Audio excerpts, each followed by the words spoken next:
adalah panggung sandiwara prosesnya. Nah, prosesnya ini untuk menuju baik ini liku-liku. Yang kita tidak diberitahukan batasan sampai kapan usiamu ini. Ini yang diturunkan agama untuk supaya baik kita. Jadi ada suatu konteks manusia itu ada dua konteks. Yang tadi Ibu bingung. Satu konteks manusia yang sedang menjalankan drama kehidupan. Ini manusia yang mengerti jalan cerita, yaitu manusia penskenario. Yang mengerti skenario. Paham enggak Bu Bidang? Begini, ada orang yang dipertontonkan oleh Allah di dalam Al-Quran, wa mal hayati dunya ilal mata'ul ghurur, kehidupan dunia ini tipu daya. Dia hanya berpikir bagaimana tipu daya. Tapi ada orang yang konteksnya manusia penskenario, dia mengetahui skenario Allah. Itu hanya orang-orang makrifat. Seperti Nabiullah Khidir, dia membunuh tanpa ada hukum. Ini orang-orang penskenario, dia tahu skenarionya. Oh iya, paham Bu? Seorang mursyid itu kalau nggak bisa seperti saya nggak bisa. Ada ceritanya. Karena yang memang betul. Harus dibunuh kan? Ya memang harus begitu. Orang-orang skenario memang ceritanya begitu ya. Dia nggak ngefek dengan hukum yang ada di bawahnya, nggak ngefek. Karena derajatnya kan beda. Nah, itulah makanya saya kan belum komplit ini. Ini belum komplit saya cerita ini. Saya kan pelan-pelan, kalau ngomong langsung derajat bingung lagi. Ini makom ini. Ini saya pelan-pelan. Ada manusia yang dia menjalankan suatu titah kehidupan. Itu Hayyan Sabita. Dia titahnya, dia sedang menjalankan di panggung sandiwara ini. Yang pada konteksnya kon itu anule apa namanya? Dengan kon suami istri di atas panggung atau di sinetron ini dengan Desi umpama, dengan Nafa Urbah umpama ya, keluar dari panggung istrimu enggak? Ini yang tahu cuman manusia penskenario, apa yang membuat skenario itu ada. Siapa itu kalau nggak wali kutub kira-kira?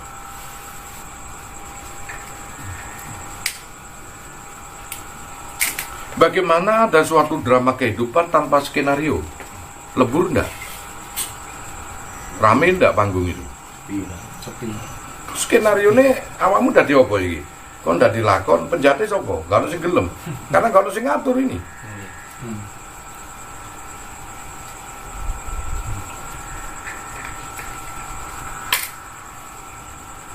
Makanya ini Bu, ada dua manusia. Saya akan berbicara dengan yang pada awamnya aja. Saya tidak berbicara pada manusia skenario. Rasulullah itu sampai berdoa, Allahumma inni a'udzubika minka. Ya Allah, aku berlindung kepadamu dari dirimu, dari suatu perbuatan yang kau bentuk. Sekali-sekali Rasulullah tak pernah berdoa Allahumma inni a'udzubillahi minasyaitonir rajim. Tapi kita umatnya yang menjalankan disuruh a'udzubillahi minasyaitonir rajim. Karena skenario dalam kehidupan setan itu musuh kita. Tapi untuk Rasulullah sang peskenario yang mengetahui skenario Allah, sekali-sekali tak akan menyalahkan. Karena itu duta Allah untuk menyaring iman kita.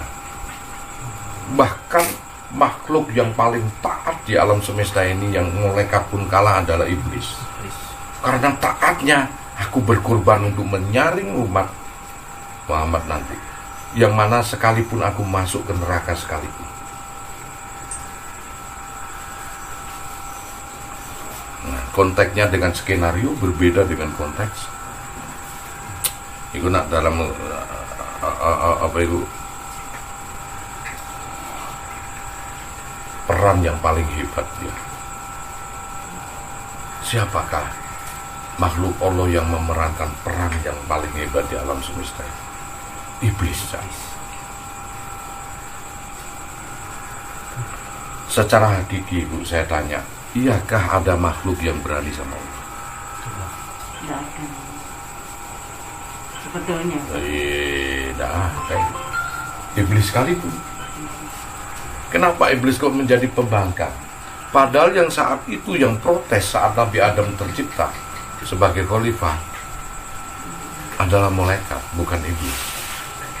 Ini jailun fil ardi khalifah, aku akan menjadikan seorang khalifah di atas muka bumi, atajalu fiha wa yufiku fiha wa yufiku diwa.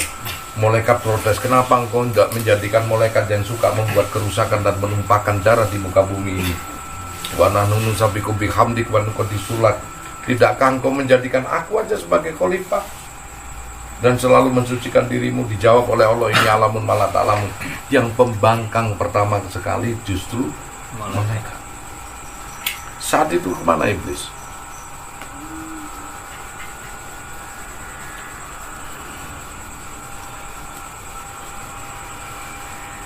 Begitu ya. Wis dicepol iki mau betul. Jadi Nabi Adam juga bukan manusia pertama tetapi khalifah pertama, karena jailun, aku akan menjadikan khalifah, bukan kholikun, aku akan menciptakan manusia. Artinya jailun, aku akan menjadikan Ari sebagai ketua karena Ari sudah ada. Kalau aku menciptakan Ari kholikun berbeda. Makanya orang-orang sebelum Nabi Adam disebut Abul Jan atau Banul Jan, Bani Jan. Itu orang-orang yang hanya berlandaskan kepada kemampuan dirinya sendiri atau yang dia belum mempunyai akhlak di dalamnya. Kalau cerita itu panjang ya, sampai 3 hari nggak habis-habis nanti. Jadi kalau ada orang yang landasannya orang itu terhinakan, ada orang yang landasannya orang itu dimuliakan, ada orang yang landasannya orang itu dinaikkan derajat, itu semua konteks drama kehidupan. Paham gak?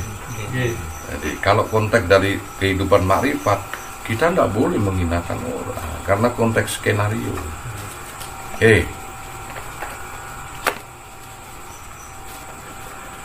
Ya. Nah, ini ya. Ini ada orang, aku kan bilang ini ada orang cewek orang laki-laki pakai topeng. Terus ini ada cewek, dia lari. Dia orang laki pakai topeng ini bawa tas cewek. Kau artikan bagaimana kalau gambarnya segini? Ini orang perempuan sedang di jambret ya. Mangkel kamu. Apalagi yang dijambret istrimu. Bagaimana kamu? Emosinya luar biasa, kurang ajar kamu. Ini konteks drama ya.